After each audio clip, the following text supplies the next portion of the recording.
आइए प्रभु वंदना के लिए अपने दोनों हाथ जोड़ लें। ओम नमः सिद्धेभ्यः। ओम नमः सिद्धेभ्यः। ओम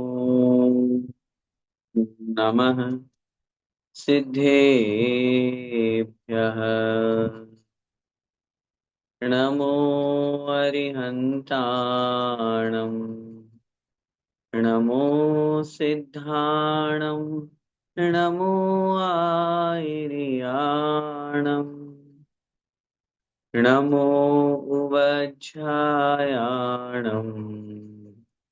नमो लोये सव्साऊणम्।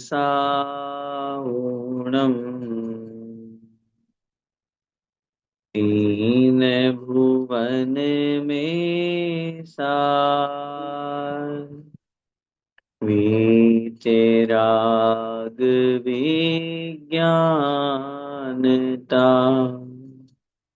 शिव स्वरूप शिवकार। नमः त्रियोग संहारिके। पंच परमेष्ठी भगवान की जय। द्वादशांगमयी जिनवाणी माता की जय। चारित्र चक्रवर्ती अक्षर श्री शांति सागर जी महामुनिराज की जय। संत शिरोमणि आचार्य भगवंत 108 श्री विद्यासागर जी महामुनिराज की जय। परम पूज्य नवाचार्य समय समय सागर जी महाराज की जय। परम पूज्य गुरुदेव निर्यापक श्रमण मुनि पुंगव श्री सुधा सागर जी महाराज की जय। अढ़ाई द्वीपस्थ समस्त महामुनिराजों की जय। अहिंसा में जैन धर्म की जय। पंडित श्री दौलत राम जी द्वारा विरचित छेड़ाला जी ग्रंथ का हम सभी स्वाध्याय कर रहे हैं और इन छह ढालों में निरंतर अनेक विषयों को पढ़ते हुए पहली ढाल, दूसरी, तीसरी, चौथी और पांचवी ढाल हमारी पिछली कक्षा में पूर्ण हो गई।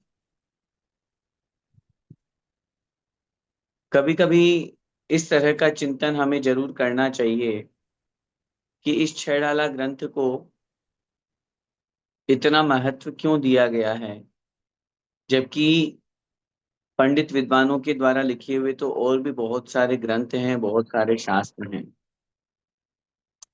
लेकिन फिर भी जब इसके चिंतन पर जाते हैं, इस प्रश्न के समाधान की ओर अग्रसर होते हैं, तो हमें समझ में आता है कि इसमें जो जिस तरीके से, जिस शैली से, जितनी अच्छे तरीके से पंडित दौलत राम जी ने अपनी बात रखी है, वो अन्य कहीं और देखने को नहीं मिलती।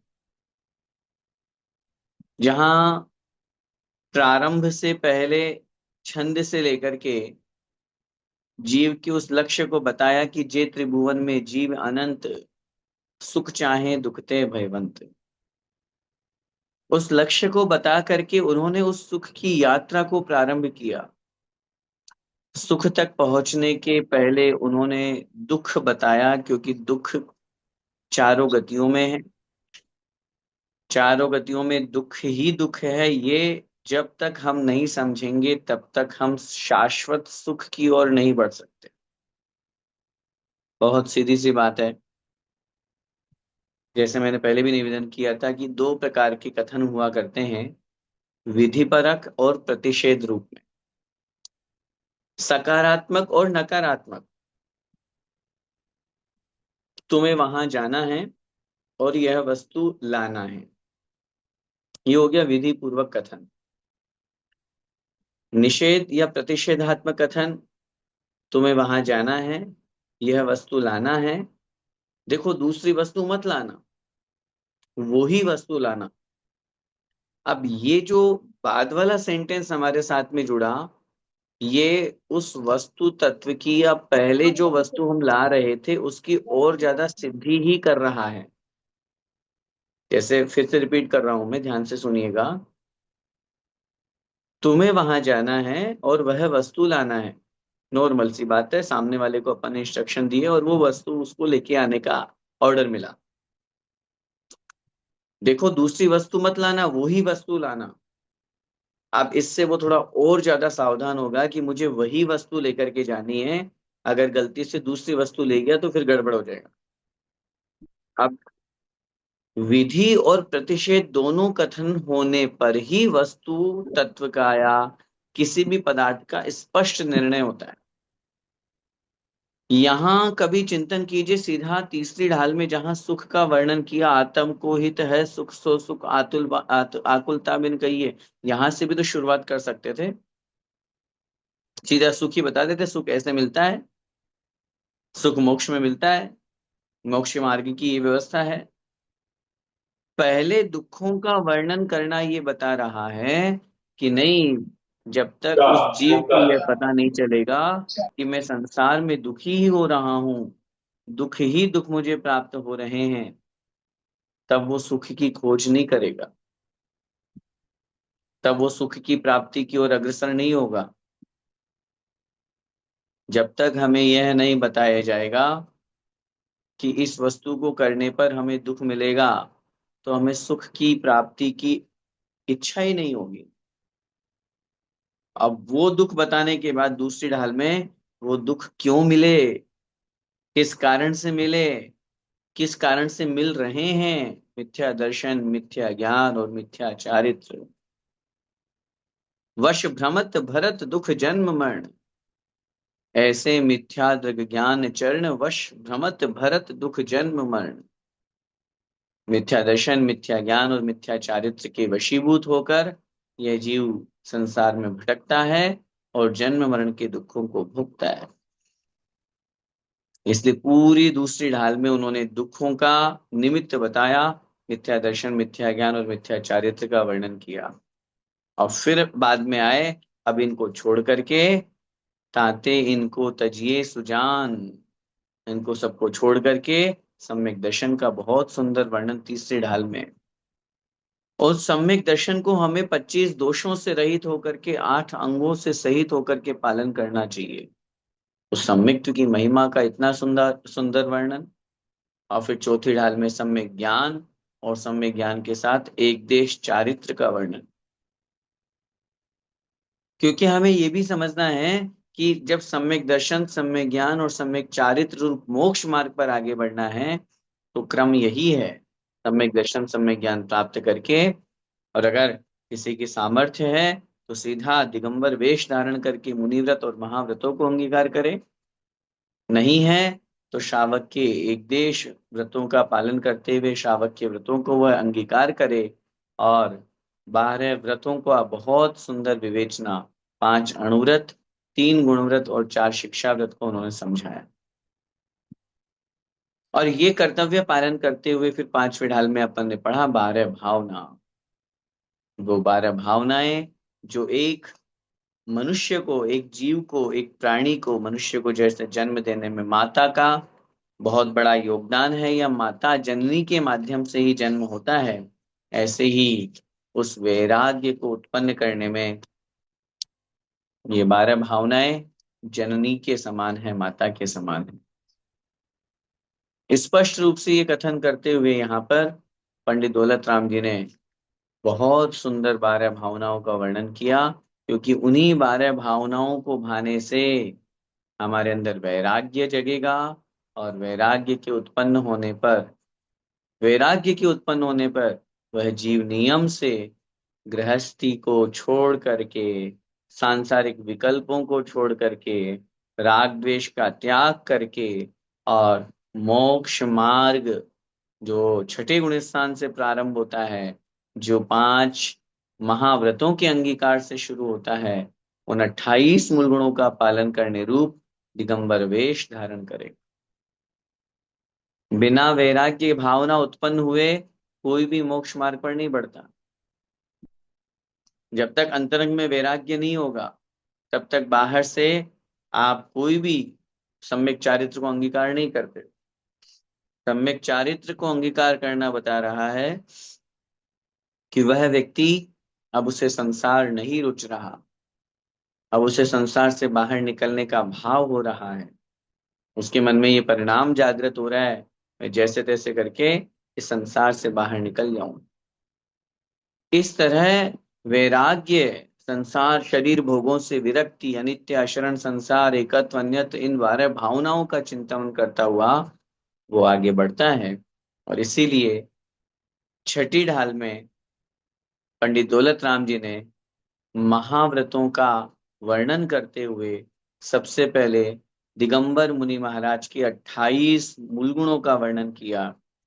पूरा जो छठी ढाल है वो उसी पूरे मुनि महाराज के ऊपर है, किस प्रकार वो 28 मूल गुणों का पालन करते हैं।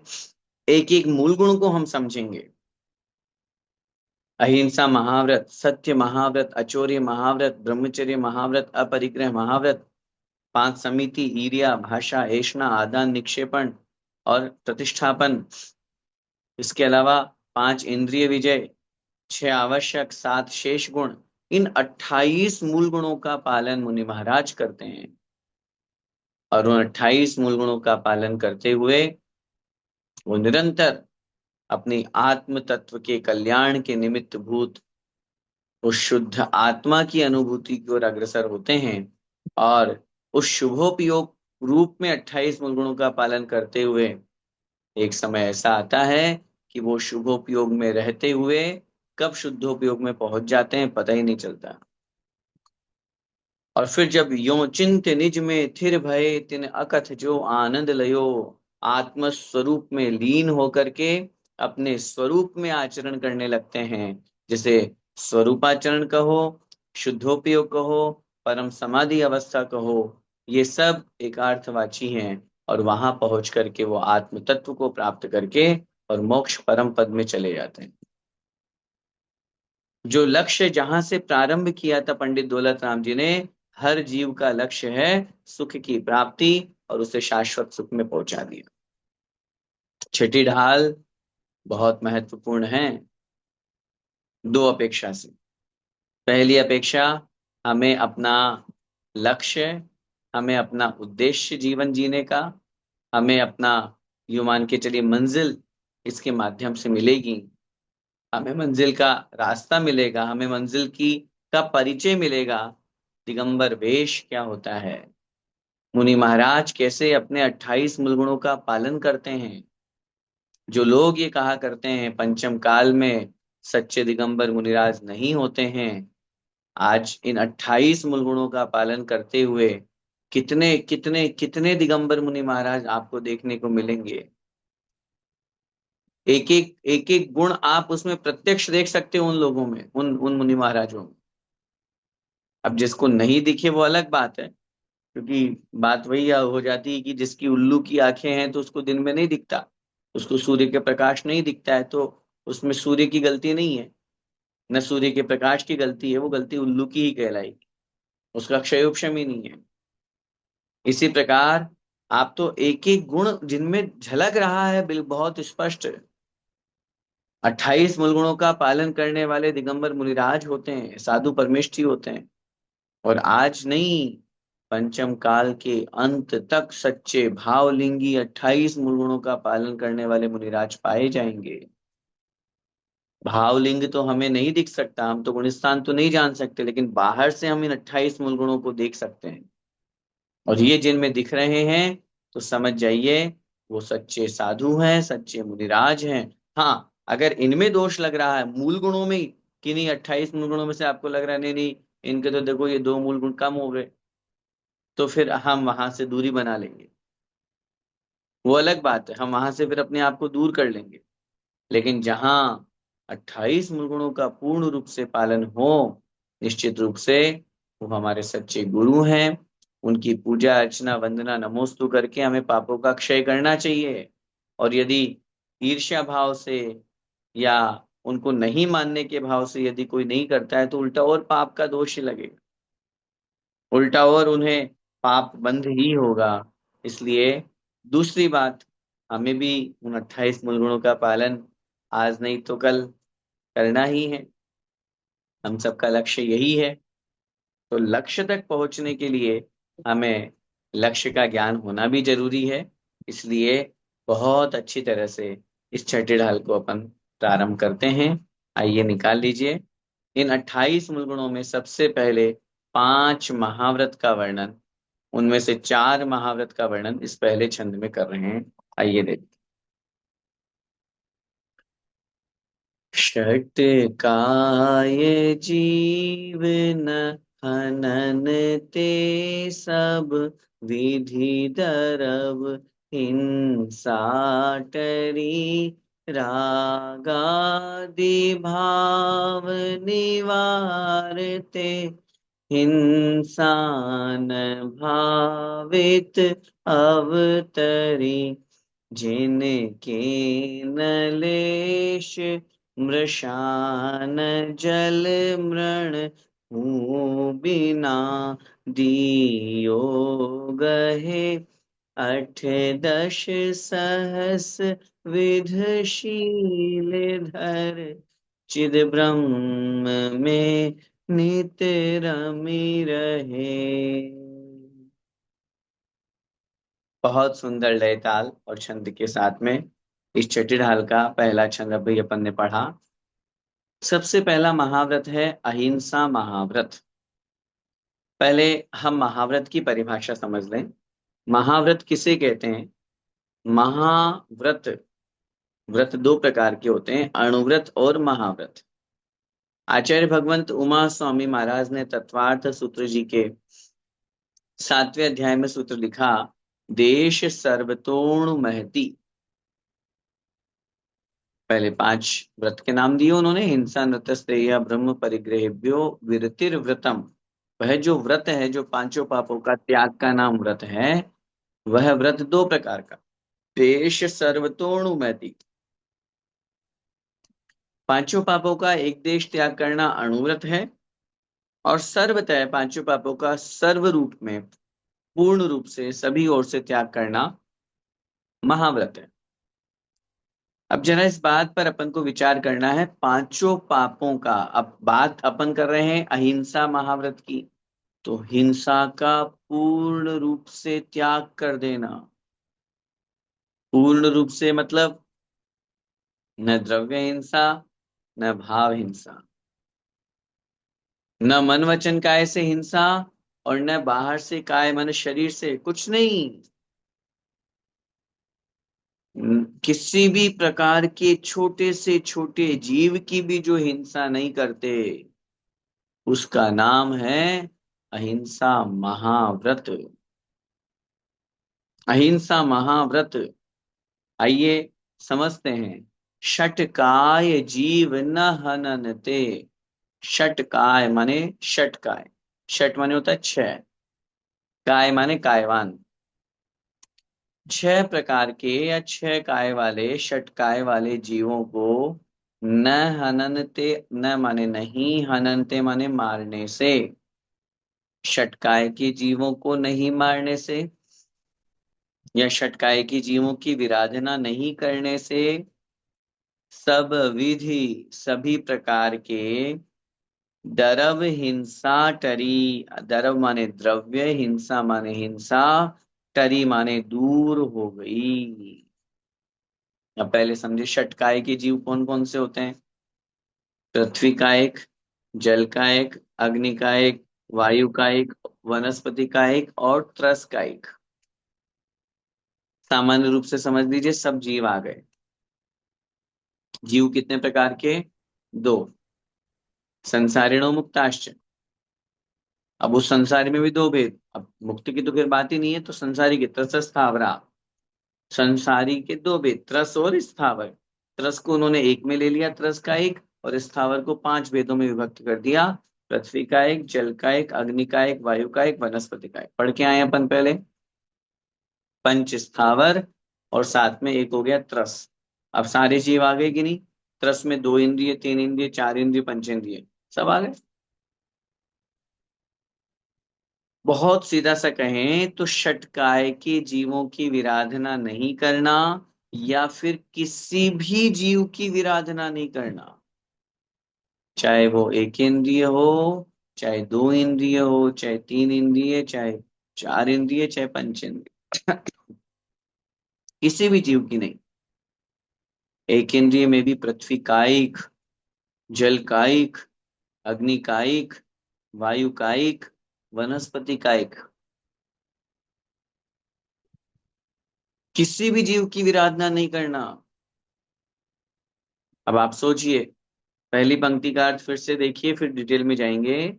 षटकाय जीव न हनन्ते, षटकाय के जीवों की अर्थात पृथ्वी कायिक से लेकर त्रस कायिक, इन छह काय वाले या छह प्रकार के जीवों की हिंसा नहीं करने से सब विधि दरब हिंसा टरी, सभी प्रकार की द्रव्य हिंसा दूर हो गई। हिंसा दो प्रकार की, द्रव्य हिंसा और भाव हिंसा। अभी भाव हिंसा भी अपन जाएंगे। द्रव्य हिंसा माने सामने साक्षात किसी जीव को मारना। अब आप जरा विचार करें, मुनि महाराज पृथ्वी का एक जीवों की हिंसा भी नहीं करते। हम और आपको तो घर मकान बनाना है,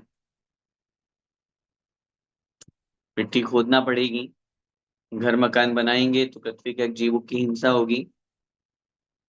स्नान आदि करना है, भोजन आदि करना है, जल का एक एकेंद्रीय जीवों की हिंसा होगी। भोजन बनाने में, अग्नि जलाने में, लाइट पंखा यूज करने में अग्नि का एक जीवों की हिंसा होगी। पंखा कूलर एसी उपयोग करने में वायु का एक जीवों की हिंसा।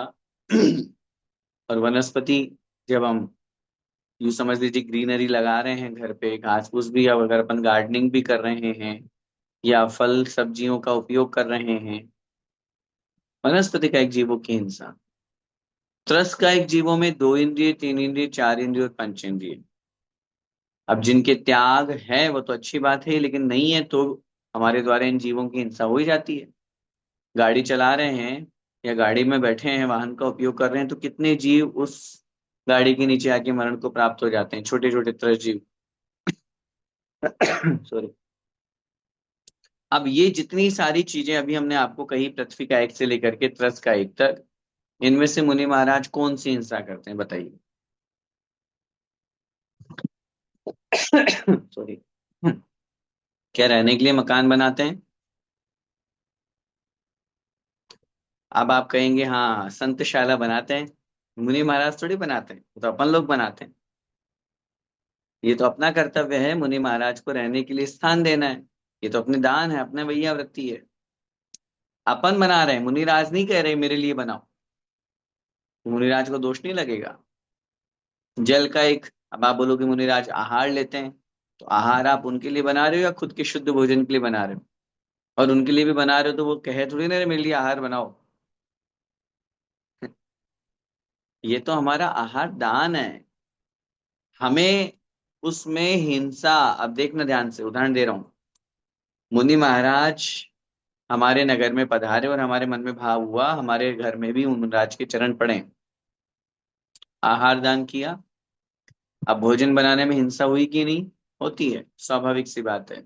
लेकिन हमारा उद्देश्य था मुनि महाराज को आहार देना, जिससे उनकी साधना निरंतराय निर्विघ्न संपन्न हो, किसी प्रकार का कोई भी विकल्प ना हो, इस भावना के साथ में।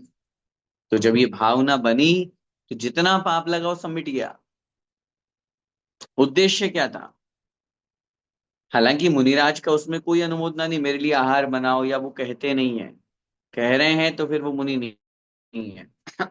अगर कोई मुनिराज कह रहे नहीं नहीं मेरे लिए कल आहार में ये बना देना, तो वो व्यवस्था ठीक नहीं है। किसी भी तरह का लगा लीजिए, अगर पंखा कूलर एसी कहाँ उपयोग हो रहा है मुनिराज के? हाँ, अगर कर रहे हैं तो गलत है, फिर तो अग्नि का एक जीवों की हिंसा हो रही है।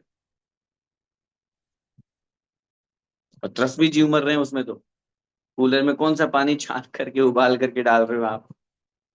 24 घंटे की मर्यादा वाला। ऐसे में कितने जीव, 10 जीव मरते हैं। खैर, कुल मिलाकर के अपन तो सच्चे दिगंबर मुनिराज की बात कर रहे हैं, घास फूस पर नहीं चलते हैं। वनस्पति को अगर वो भक्षण भी कर रहे हैं आहार में, तो उसको वो अचित्त ही वस्तु को लेते हैं। अचित्त वनस्पति को ही ग्रहण करते हैं, सचित्त को नहीं करते। और त्रस्त जीवों की हिंसा का तो सवाल ही नहीं है। चलेंगे भी तो जमीन देख कर, अब आप देखो ना, उनको अगर किसी वस्तु को लेना है, सामने चौकी से अगर ग्रंथ भी उठाना है, तो पहले पिच्छिका से मार्जन करेंगे। क्यों करते हैं ऐसा? क्योंकि बहुत छोटे छोटे सूक्ष्म जीव होते हैं जो हमें आंखों से दिखाई नहीं देते। हम कहीं उनकी हिंसा न कर दें, कोई जिनवाणी उनको रखना है, कोई वस्तु उनको रखना है, तो पहले वहां मार्जन करेंगे, वो जीव दूर हो जाएं, उसके बाद वो वहां स्थापित कर देंगे, ताकि जो छोटे सूक्ष्म जीव हैं उनकी हिंसा ना हो। हर वस्तु का, हर चीज का भी अपन समिति में पढ़ेंगे। मलमूत्र क्षेपण भी जहां करेंगे, वो स्थान बिल्कुल निर्जंतु, जीव रहित होना चाहिए। इसलिए फ्लश के लेटरिन में नहीं जाते हैं। सारी व्यवस्था आएंगी अभी अपन, एक एक पॉइंट पर बहुत अच्छी तरीके से बात कीजिए।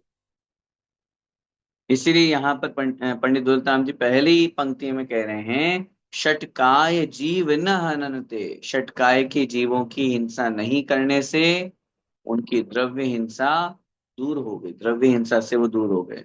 रागादि भाव निवारते। राग आदि भावों के निवारते माने निवारण करने पर या दूर करने पर, हिंसा न भावित अवतरी। हिंसा माने हिंसा, न माने नहीं, भावित माने भाव। भावित हिंसा न अवतरी, भाव हिंसा भी उनकी नहीं प्रकट हुई, माने नहीं हुई। क्यों नहीं हुई? रागादि भाव निवारते। राग द्वेष आदि भाव जो हैं, उनके दूर हो जाने पर। अब मुनि महाराज किससे राग करेंगे, किससे द्वेष करेंगे? घर गृहस्थी ही नहीं है, बीवी बच्चे ही नहीं है, घर मकान रूप परिग्रह ही नहीं है, धन संपत्ति नहीं है, वाहन है ही नहीं, धन रुपया पैसा है ही नहीं, जमीन जायदाद है ही नहीं, ये मेरा पैसा ले गया, वो मेरा पैसा नहीं दे रहा है। द्वेष बुद्धि हमारे अंदर जागृत हो जाती है, क्योंकि हम गृहस्थ, हमें चाहिए। हमारे साथ में परिवार जुड़ा हुआ है, माता पिता है, स्त्री पुत्र मकान पति पत्नी सब हैं, तो हमें उससे राग है। मुनिराज को किससे राग है? सांसारिक अपेक्षा से पूछ रहे हैं, धर्म की अपेक्षा से तो देवशास्त्र गुरु से तो हो गई, अपने गुरु से तो हो गई, जिनवाणी से तो हो गई। लेकिन भाव हिंसा रूप में, जो भाव राग द्वेष रूप संसार का कारण है, ऐसे किसी भी प्रकार के पर पदार्थों के प्रति उन्हें राग द्वेष नहीं है। आचार्य श्री का स्मरण कीजिए, चिंतन कीजिए, चाहे वो गरीब से गरीब व्यक्ति हो, चाहे अमीर से अमीर व्यक्ति हो, वो कभी भी इस तरह का परिणाम अपने मन में नहीं आने देते थे। क्योंकि वो जानते थे, यदि मेरा इससे राग हो गया और इससे द्वेष हो गया, तो भाव हिंसा हो जाएगी।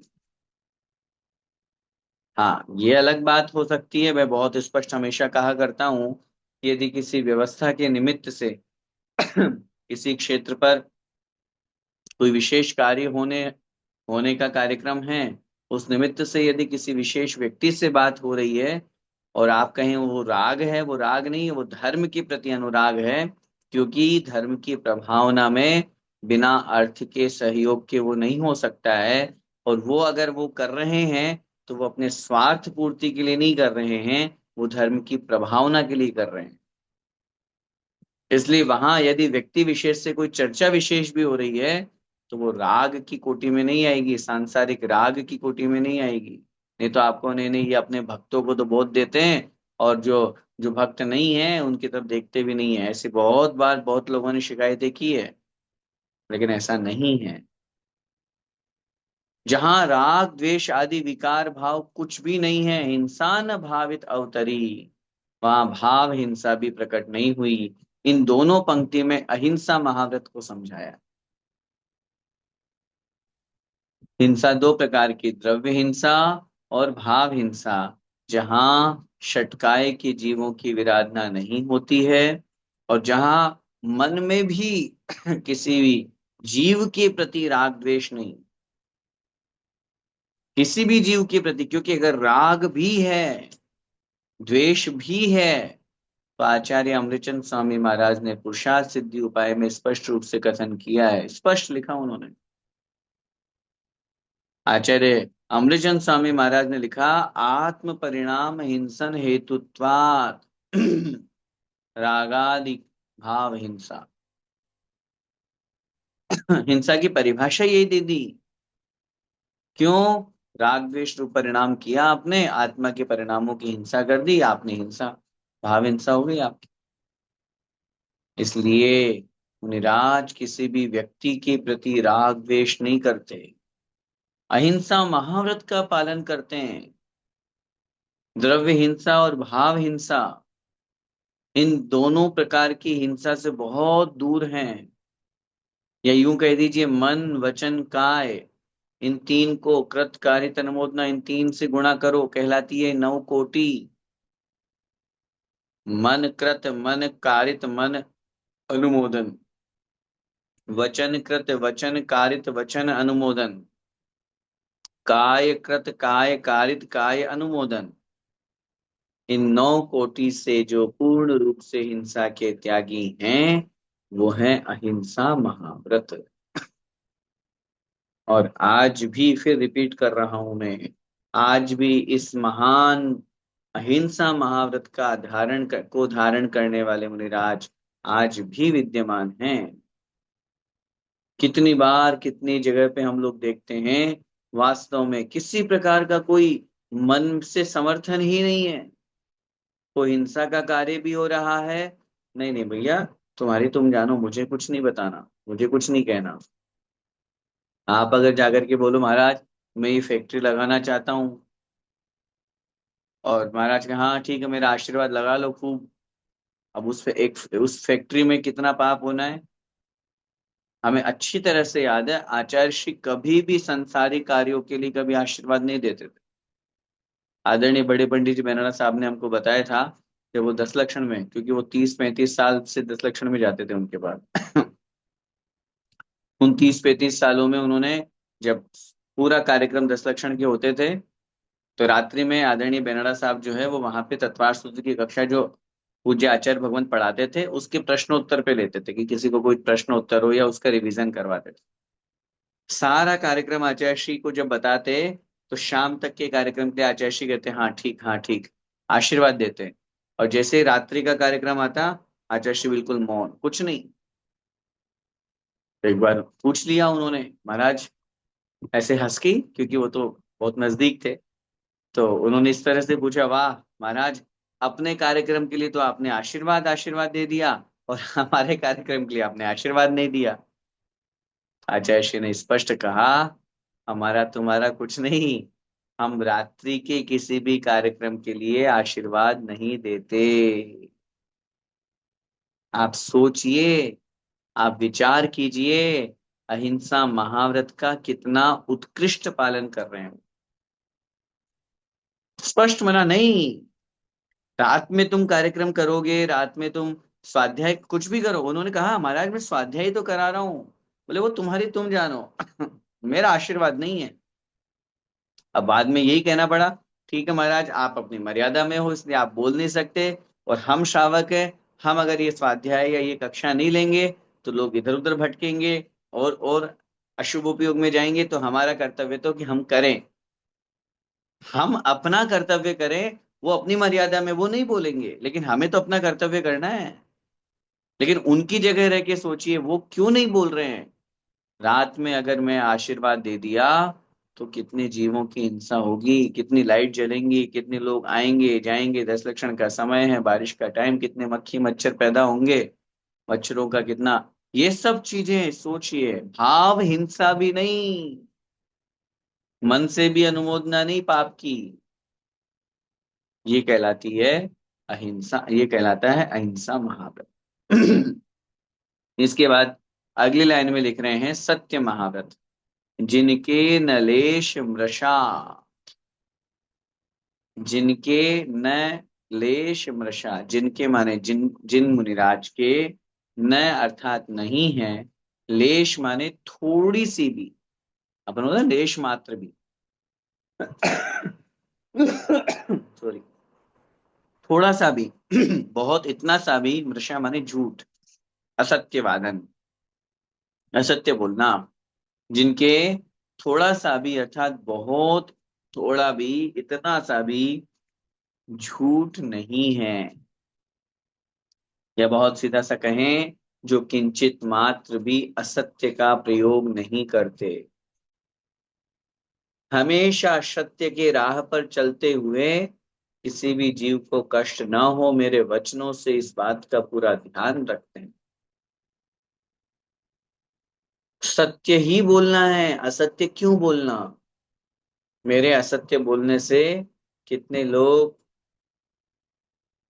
दुखी होंगे, कितने लोगों के घर बर्बाद हो जाएंगे, कितने लोग गलत बात को स्वीकार कर लेंगे।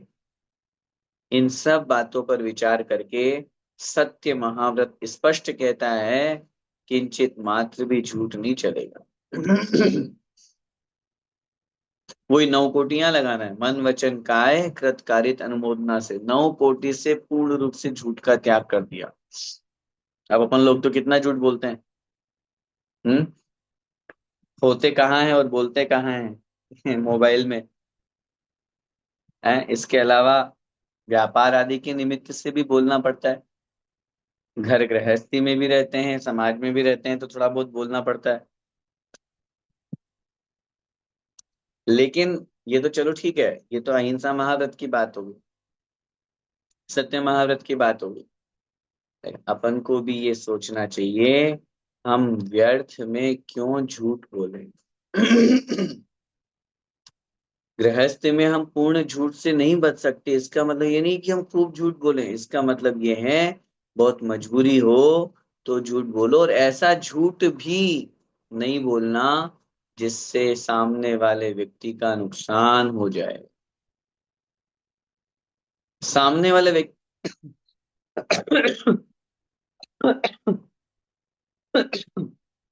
सॉरी, सामने वाले व्यक्ति का नुकसान हो जाए, ऐसा झूठ नहीं बोलना। सामान्य फिर रिपीट कर रहा हूँ, वैसे तो झूठ बोलना ही नहीं, फिर भी व्यवहार में थोड़ा बहुत हमें, यूं समझ लीजिए कि मोबाइल पे ही है, कहाँ हो, आपको लग रहा है कि यार बार बार बोल रहा है, तो आपने कह दिया बस मैं 5 मिनट में पहुंचने वाला हूँ, जबकि दिखा रहा है 20 मिनट, 20 मिनट में पहुंचोगे। अब आपको लग रहा है कि नहीं, इससे सामने वाले का न दिल दुखेगा न कोई ठेस पहुंचेगी, तो ये गृहस्थ है। झूठ का दोष तो लगेगा, मैं ये नहीं कहूंगा कि झूठ बोलना चाहिए या बोल दो ऐसा, लेकिन जहां ये हमें लग रहा है कि नहीं उसको कष्ट होगा, या मेरे झूठ बोलने से वो बर्बाद हो जाएगा, उसका नुकसान हो जाएगा, उसके पैसों का नुकसान हो जाएगा, वो कोई गलत कदम उठा लेगा, वो झूठ हमें कभी नहीं बोलना चाहिए। तीसरे नंबर पे आता है अचौर्य महाव्रत। अचौर्य माने चोरी नहीं करना।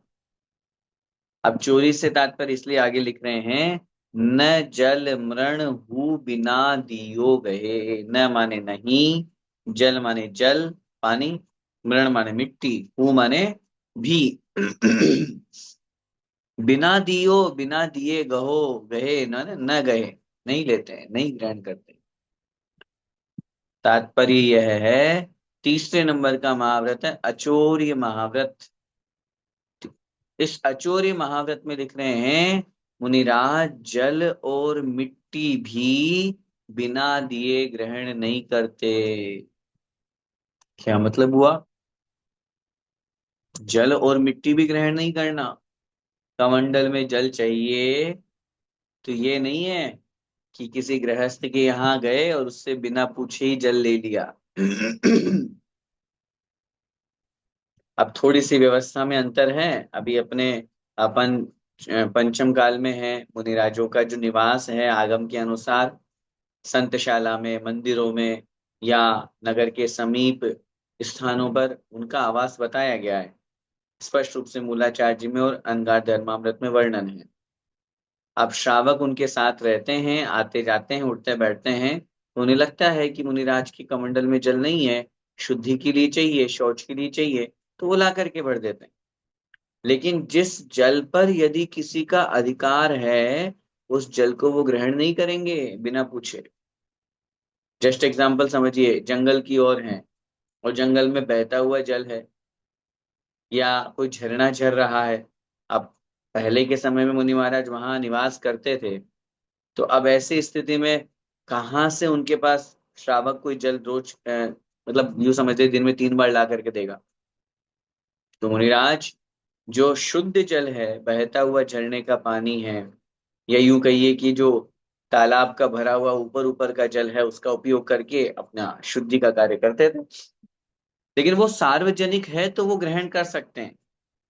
लेकिन अगर नहीं है सार्वजनिक, किसी का व्यक्तिगत है, पर्सनल है, स्वामित्व है किसी का, तो इसलिए लिख रहे हैं इतना पूर्ण रूप से अचोर्य महाव्रत का पालन करते हैं कि बिना दिए किसी की जल और मिट्टी भी नहीं लेते। मिट्टी भी नहीं। अब जा रहे हैं और उन्हें अगर हाथ धोने के लिए मिट्टी चाहिए, वो सार्वजनिक है, राष्ट्र की, देश की, प्रदेश की संपत्ति है, तो ग्रहण कर लेंगे। हाँ, अगर किसी दूसरे की मिट्टी और उन्हें उसने कह दिया आपने मिट्टी कैसे उठाई, मुनिराज, चोरी का दोष लग जाएगा उनको। इसलिए बिना दिए जल और मिट्टी भी ग्रहण नहीं करते। अब ये तो एक रूपक रूप में है, जल और मिट्टी भी ग्रहण नहीं करते, इसका मतलब कोई भी वस्तु कोई भी वस्तु, किसी भी प्रकार की वस्तु, वो बिना दिए ग्रहण नहीं करते। अगर उनको किसी वस्तु की, जो उनकी साधना में निमित्त बनती है, जिनवाणी की आवश्यकता है, या कोई नोट्स बनाने के लिए, स्वाध्याय करने के लिए, तो वो उसका इशारा मात्र करेंगे, देख लो अगर ये जिनवाणी मिल जाए तो। याचना नहीं। याचना नहीं करते। ये तो अपना स्वयं का कर्तव्य बनता है कि अपन उनके लिए कुछ ना कुछ भेंट करें, वो अलग बात हो गई। लेकिन बात यहाँ ये चल रही है अचौर्य महाव्रत में, वो किसी भी वस्तु को बिना दिए ग्रहण नहीं करते।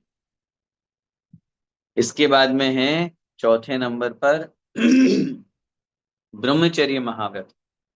लिख रहे हैं 8 10 सहस विध शील धर, चिद ब्रह्म में नित्य रमे रहे। 8 10 माने 18 है। 8 माने 8 और 10 माने 10, तो 18 है। सहस माने 1000, 18,000 विध माने प्रकार के, शील धर, शील को धारण करके। शील के भेद 18,000 बताए गए। 18,000 शील के भेदों को धारण करते हुए चिद ब्रह्म में, चिद चैतन्य आत्म स्वरूप जो ब्रह्म आत्मा है, ब्रह्म का मतलब आत्मा, चिद माने चिद चैतन्य स्वरूप, ज्ञान दर्शन रूप चेतना गुण ही जिसका लक्षण है, ऐसे चैतन्य रूप ब्रह्म माने आत्मा में निज रमि रहे, अर्थात रमण करते हैं, वो ही उनका ब्रह्मचर्य है। शब्द ही बता रहा है ब्रह्मचर्य। ब्रह्म माने आत्मा, चर्य माने विचरण करना, रमण करना, डूब जाना, अपनी आत्मा में ही जो लीन रहते हैं, अर्थात बाहरी प्रकार के विकल्पों से दूर है। अब ब्रह्मचर्य में सामान्य रूप से कहा जाता है स्त्री से दूर रहना, मन वचन काय कृत कारित अनुमोदना, इन 9 कोटि से समस्त स्त्रियों का त्याग। अब ये तो सामान्य हो गया, लेकिन 18,000 शीलों में जब आप आगे बड़े ग्रंथ पढ़ेंगे, गोमट सार जी में ये विषय आया है, जीव कांड जी में 18,000 शीलों का वर्णन मूलाचार आदि ग्रंथों में भी दिया हुआ है। परस्पर में गुणा गुणा गुणा करने से 18,000 भेद बनते हैं। जैसे एक सामान्य उदाहरण के लिए समझिए, स्त्री पर्याय 3 गतियों में हुआ करती है, मनुष्य में, तिर्यंच पर्याय में, और देव पर्याय में, देवी। तिर्यंच में तिर्यंचनी और मनुष्य में मनुष्यनी। इन तीनों को आपस में मन वचन काय से कृत कार्य तन्मोदना से, इनसे गुणा करके इनके प्रति विकार भाव का त्याग करना। फिर इनमें भी द्रव्य रूप में और भाव रूप में उसको परस्पर गुणा करके उसका त्याग करना। फिर उसके बाद में उद्गल की ओर आए, इनके चित्र आदि की अपेक्षा से काष्ठ, लकड़ी की, और कोई चित्र आदि है उसको देख करके, अथवा कोई मतलब पत्थर की, पाषाण की किसी स्त्री की मूर्ति है उसको देख करके, इन सब में आपस में जब गुणा गुणा गुणा कर देते हैं तो 18,000 शील के भेद बन जाते हैं। उन 18,000 शील क्या, हालांकि पूर्ण रूप से इनका पालन तो सिद्ध भगवान ही करते हैं, अरिहंत भगवान करते हैं, लेकिन मुनिराज उस मार्ग पर आगे बढ़ गए हैं। तो यूं समझ लीजिए ब्रह्मचर्य का पूर्ण रूप से पालन। एक उदाहरण में हम आपको देते हैं, क्योंकि ब्रह्मचर्य का कथन है इसलिए। खजुराहो में पूज्य जब आचार्य भगवंत का चातुर्मास था, आप लोगों ने सुना होगा, हो सकता है कुछ लोग गए भी हों। खजुराहो प्रसिद्ध है वहां की कलाकृति के लिए, और वहां के जो चित्र आदि हैं वो राग रंग के हैं, वहां काम वासना के हैं, वहां भोग विलास के बहुत सारे चित्र मतलब उकेरे गए हैं। चित्र में कहूंगा वो चित्र नहीं, वो मूर्तियां हैं। जब आचार्य श्री का चातुर्मास वहां हुआ, क्योंकि बहुत विदेशी सैलानी वहां आते हैं और वहां उसको विजिट करते हैं, उन्होंने देखा एक तरफ राग का चित्र है और एक तरफ पूज्य गुरुदेव आचार्य भगवंत विद्यासागर जी महाराज वीतराग का चित्र है। और कितने लोगों ने उन दोनों की कंपैरिजन की। कहाँ एक तरफ भोग विलासिता के इन फोटोज को, इन मूर्तियों को देख रहे हैं, वहीं दूसरी तरफ भोग विलासिता से लाखों करोड़ों मील दूर पूर्ण रूप से त्याग कर चुके निर्गंथ दिगंबर मुद्रा निर्विकार। ये है अतिशय धर्म की प्रभावना, ब्रह्मचर्य का महत्व।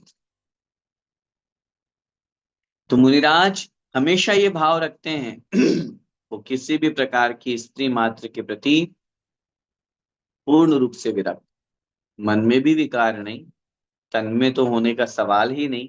इस तरह का परिणाम उनका हुआ करता है। और फिर चूंकि ब्रह्मचर्य का और कोशिश और प्रयास यही आत्म स्वरूप में लीन है। तो इस प्रकार इस पहले छंद में अपन ने 4 महाव्रतों का वर्णन पढ़ा। पहला अहिंसा महाव्रत, सत्य महाव्रत, अचौर्य महाव्रत और ब्रह्मचर्य महाव्रत।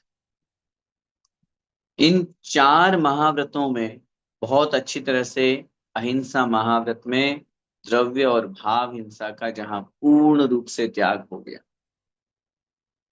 न द्रव्य हिंसा है न भाव हिंसा है, क्योंकि बिना भावों के द्रव्य हिंसा नहीं हो पाती। पहले भाव में हिंसा आएगी, भाव में किसी को मारने के परिणाम जागृत होंगे, तब जाकर के किसी जीव को मार पाएंगे या तद्रूप उसको कष्ट देना, दुख देना, ये व्यवस्था बन पाएगी। इस अहिंसा, और लिखा है आचार्यों ने, अहिंसा महाव्रत के पालन में ही शेष चारों महाव्रतों का पालन किया जाता है। सत्य इसलिए तो बोल रहे हैं ताकि सामने वाले को कष्ट ना हो। चोरी से इसीलिए तो बच रहे हैं ताकि अगर हम किसी की वस्तु ले लेंगे उसको क्षोभ होगा, उसके मन में विकल्प जाग जाएगा, उसके मन में भाव आएगा मेरी वस्तु कौन ले गया। ब्रह्मचर्य का पालन इसलिए तो कर रहे हैं क्योंकि अब ब्रह्म का सेवन करने में भाव हिंसा के साथ साथ कितनी द्रव्य हिंसा होती है। आचार्यों ने शास्त्रों में लिखा है स्पष्ट रूप से, एक बार काम सेवन करने पर, एक बार रति क्रीड़ा पुरुष और स्त्री के द्वारा वह काम सेवन भोग की क्रिया करने पर 9 लाख त्रस जीवों की हिंसा होती है। आप सोचिए, विचार कीजिए, अब ब्रह्म का सेवन कितना हानिकारक है, कितने जीवों की हिंसा करने वाला है। उस हिंसा से बचने के लिए, वो तो द्रव्य हिंसा से तो बहुत बहुत दूर है वो तो, लेकिन भाव रूप में भी, विकार भाव भी नहीं, किंचित मात्र का परिणाम भी मन में नहीं, किसी को देख करके मन में गलत परिणाम नहीं, विकार भाव नहीं, काम वासना का परिणाम नहीं। मन वचन काय कृत कार्य तन मोदना से। इस तरह ये चार महाव्रत। आइए एक और महाव्रत जो है परिग्रह त्याग या अपरिग्रह महाव्रत उसको यहाँ पर अपन पढ़ते हैं। अंतर चतुर्दश भेद बाहर, संग दश धाते टले। अब इसकी अगली वाली पंक्ति में समितियों का वर्णन शुरू हो जाएगा। आज चूंकि समय हो रहा है इसलिए मैं पूरा छंद नहीं लूंगा, केवल पहली पंक्ति जो परिग्रह त्याग महाव्रत की उसको अपन समझते हैं। अंतर चतुर्दश भेद बाहर, संग दशधा ते टले। अंतर माने अंतरंग, चतुर्दश माने 14 है। अंतर चतुर्दश माने अंतरंग के 14 है, भेद कहे गए हैं, और बाहर माने बाह्य के, संग माने परिग्रह, बाह्य परिग्रह के दशधा माने 10 प्रकार का है। अंतरंग परिग्रह 14 प्रकार का और बाह्य परिग्रह 10 प्रकार का। आगे शब्द दे दिया ते टले। ते माने उन दोनों प्रकार के परिग्रहों से जो टले माने रहित होते हैं। दोनों प्रकार के परिग्रहों से जो रहित होते हैं, अंतरंग परिग्रह भी और बाह्य परिग्रह भी। अंतरंग परिग्रह 14 प्रकार का। पहला मिथ्यात्व, क्रोध, मान, माया और लोभ, ये हो गए 4, और एक मिथ्यात्व 5। और हास्यादि 9 9 कषाय। हास्य, रति, अरति, शोक, भय, जुगुप्सा, स्त्रीवेद, पुरुषवेद और नपुंसक वेद। 5 और 9 14। ये 14 अंतरंग परिग्रह हैं। मुनिराज इन 14 अंतरंग परिग्रहों से रहित होते हैं। और बाह्य दशधा, बाहर के, बाह्य जो दिखने वाले हैं, बाहर से जो हैं, वो होते हैं 10 प्रकार के परिग्रह। कौन कौन से? क्षेत्र, वास्तु, हिरण्य, सुवर्ण, धन, धान्य, दासी, दास, कुप्य और भांड। क्षेत्र माने खेत, जमीन। वास्तु माने मकान। अब आप इनमें लगा लीजिए, ये रूपक रूप में है 10। अब ये 10 हैं, इन्हीं में सब समाहित है। क्षेत्र, वास्तु, खेत माने जमीन, वास्तु माने मकान।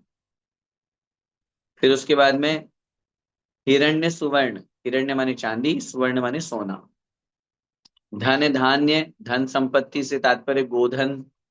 पहले गाय रूप में या पशु रूप में धन चलता था तो वो धन, अब आज रुपया है, धीरम है, या डॉलर है, या कुछ भी है उसमें।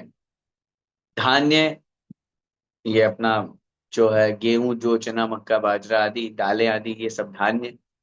दासी, दास। दासी माने स्त्री रूप में सेविका, और दास माने पुरुष रूप जो सेवक है। कुप्य, कुप्य का मतलब होता है कपड़े, और भांड माने बर्तन। अब ये 10 प्रकार के बाह्य परिग्रह हैं, इसमें सब आ गए।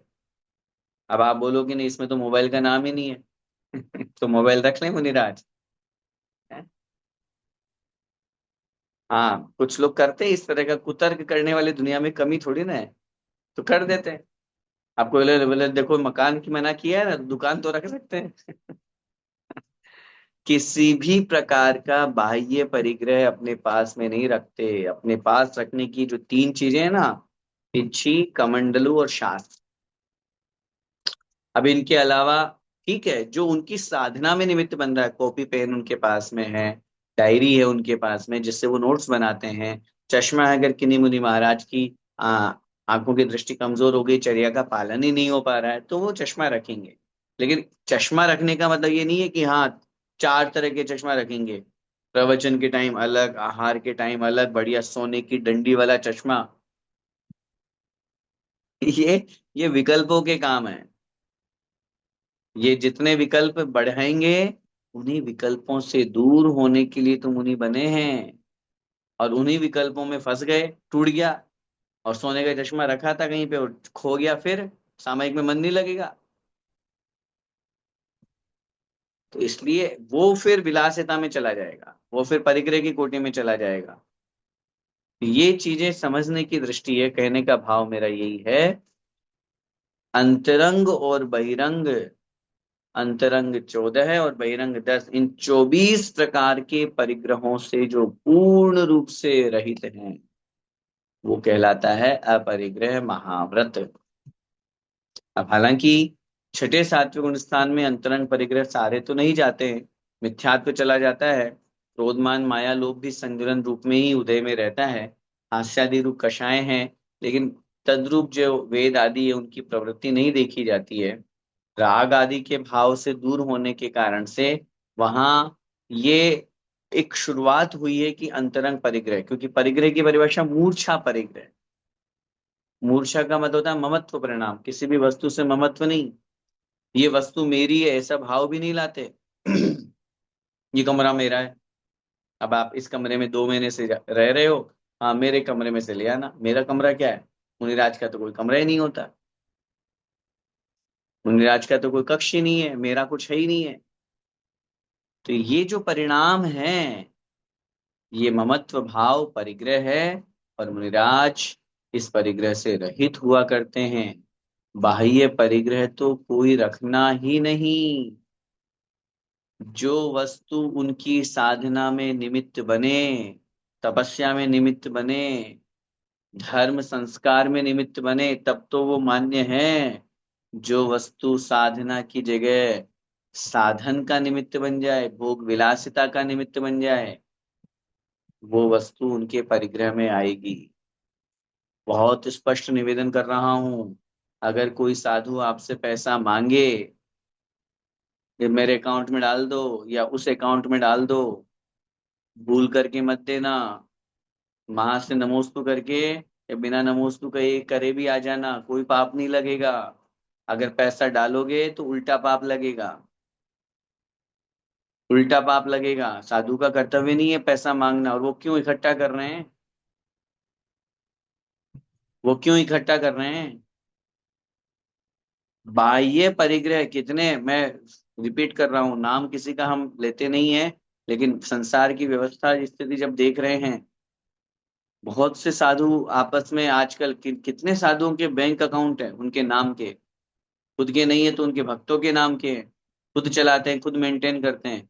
कितने साधु वाहन आदि परिग्रह रखते हैं, कितने साधु अपने साथ में सेवक सेविकाएं अपने खुद के रखते हैं, बोले हाँ नहीं मेरे साथ तो ये चलता है पूरा, और उसका जो पेमेंट है वो समाज से दिलवाते हैं, महीने का पेमेंट। ये सब परिग्रह की कोटि में आएगा, और परिग्रह है तो फिर आपका महाव्रत नहीं पल रहा है, अपरिग्रह महाव्रत। कितने साधुओं की भोजन व्यवस्था आहार व्यवस्था साथ में चल रही है, तो यहाँ तो लिखा है 10 प्रकार के बाह्य परिग्रह से रही तो धान्य, अब गेहूं जो चना मक्का बाजरा सब साथ में चल रहे हैं, दालें साथ में चल रही है, घी के पीपे साथ में चल रहे हैं, तेल का टीन साथ में चल रहा है। समाज की व्यवस्था है, समाज व्यवस्था करे, साधु की व्यवस्था नहीं है ये, मुनिराज की व्यवस्था नहीं है ये कि वो खुद साथ में लेकर के चले, वो खुद साथ में इन वस्तुओं को देखे। ये समाज का कर्तव्य बनता है। साधु हमारे नगर में पधारे हैं, अगले अगले नगर तक छोड़ना बड़े सम्मान के साथ में, मध्य में आहार आदि की व्यवस्था करना, ये हमारा कर्तव्य है, श्रावकों का कर्तव्य है, और करते ही हैं, ऐसे कोई श्रावक नहीं है। आज मैं आपसे पूछता हूँ ना, आचार्य श्री का कौन सा साथ में गाड़ी चलती थी, आचार्य के साथ में कौन से नौकर चाकर चलते थे, सब हम श्रावक लोग भक्तिजन करते थे, और आज भी कर रहे हैं। आचार्य श्री के संग में देखो क्या व्यवस्था है। और भी है, ऐसा नहीं है मैं ये किसी के प्रति को मन में वो भाव नहीं है, और भी संघ है, सबके प्रति है, लेकिन अगर कोई करता है तो फिर वो परिग्रह अपरिग्रह महाव्रत के धारी नहीं हो सकते, तो परिग्रह हो गया वो तो। इसलिए बहुत स्पष्ट इस लाइन से समय आपका हो रहा है। आज जो अपने 5 महाव्रत समझे, एक एक महाव्रत को समझिए, ये दोनों जगह काम आएंगे, सच्चे गुरु की परीक्षा करने में भी काम आएंगे, 5 महाव्रतों के धारी है कि नहीं है, और वहां भी काम आएंगे जब हम खुद 5 महाव्रतों को धारण करने का भाव रखेंगे। हमें बिल्कुल आगम के अनुसार महाव्रतों को अंगीकार करना है, आगम के अनुसार मूल गुणों का पालन करना है, ये भाव हमारा होना चाहिए। समय आपका हो गया। धन्य है वे मुनिराज जो इन 5 महाव्रतों को धारण करके अपने जीवन को आगे बढ़ाते हैं, और हम सब धन्य हैं जो उनके दर्शन के माध्यम से, उनके पूजन गुणगान के माध्यम से अपने जीवन में सच्चे गुरु को प्राप्त किए हुए हैं। एक दिन हम भी इन 5 महाव्रतों को धारण करें इसी मंगलमय भावना के साथ।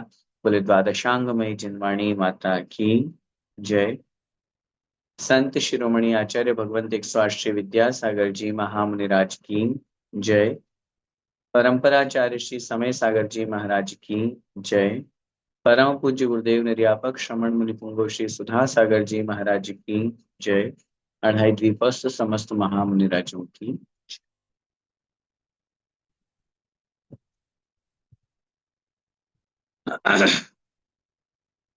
आइए इस बार की जो क्विज थी उसके क्वेश्चन आंसर हम डिस्कस करते हैं।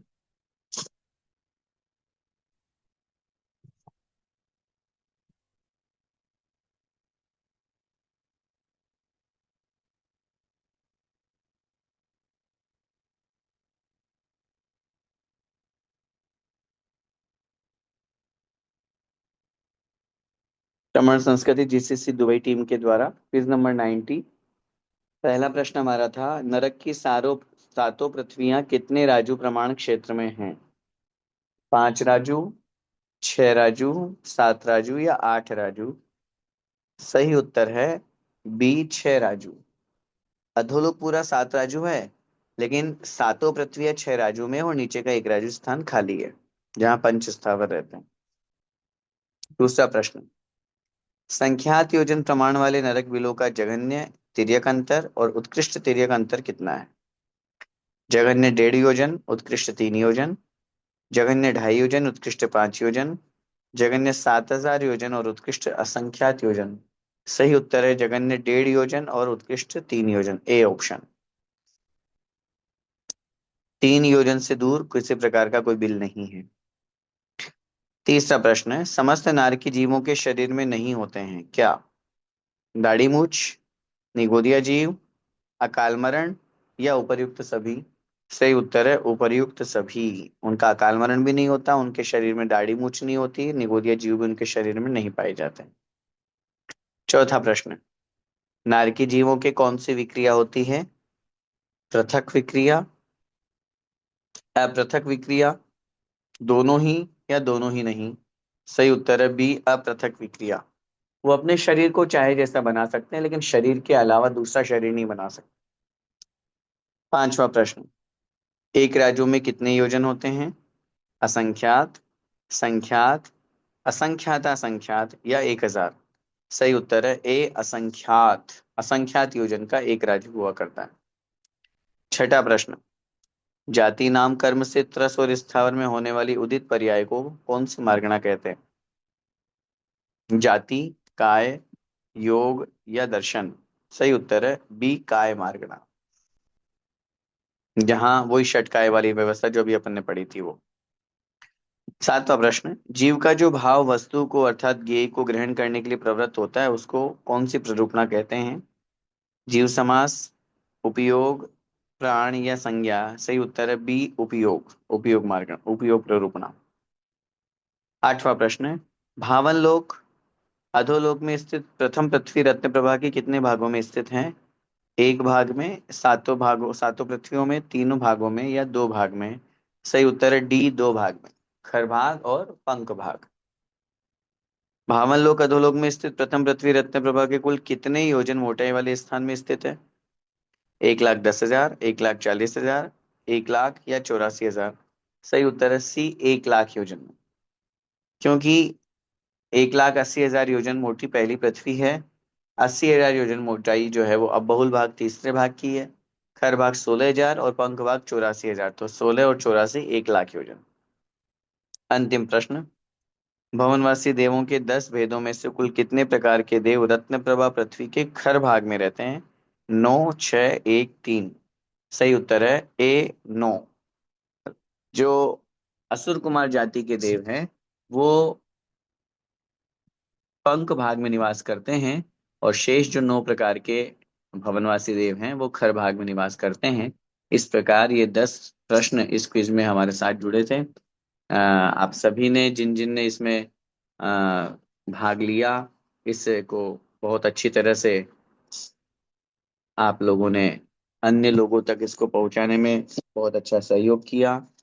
मैं, क्योंकि रिजल्ट आप लोगों के बीच में ग्रुप में भेज दिया जाएगा, मैं प्रत्यक्ष और परोक्ष रूप से सभी का सहयोग करने वालों का बहुत बहुत धन्यवाद और आभार ज्ञापित करता हूँ। इसी तरह हम स्वाध्याय से जुड़े लोगों तक इसे पहुंचाएं, क्योंकि बहुत अच्छे तरीके से पूरी जीसीसी टीम इसमें लग करके प्रश्नों को निकालती है। और कहीं ना कहीं जब इन प्रश्नों के उत्तरों को खोजते हैं तो शास्त्रों का आलोड़न विलोड़न होता है। शास्त्रों को हम देखते हैं तो वो स्वाध्याय की रुचि हमारे अंदर जागृत होती है। तो मैं सभी को बहुत बहुत धन्यवाद और आभार ज्ञापित करता हूं।